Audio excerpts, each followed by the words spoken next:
reason they do that is so that they could have some sense of control when all of this is out of control, their medical health and Yeah. the problems of their life. And it's why you see a lot of clutter in older individuals' homes, because it's a really easy way to, I think, without saying maybe live in the excuse, it's a really easy way to defend against making major changes.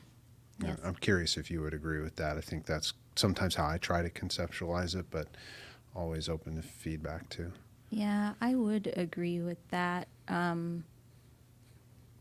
Because I think, well, for one, I think people are often trying to hold on to how things were previously, and making changes are hard.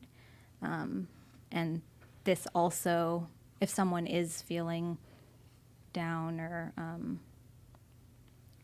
don't know, like they're not able to fix something, like this is just aging, what's happening, it creates, it allows them and ends up pushing people further and further into isolation, because, they disconnect and they won't have people over, and stuff like that. So, Yeah. yeah.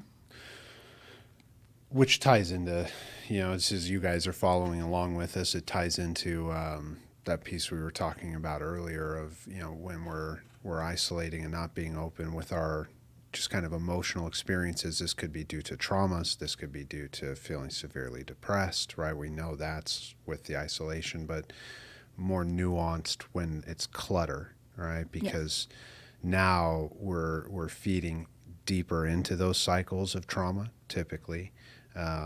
And that could be a long conversation. There's a lot of different types of trauma that lead to these behaviors. And so I think the best thing maybe Vina and I could share on this, and we're already both kind of touching on it, is if you've got a loved one who's struggling with this, don't try to go in there and start shifting things around for them, because it can be very complex, and it takes a team, especially with excess and excess spending.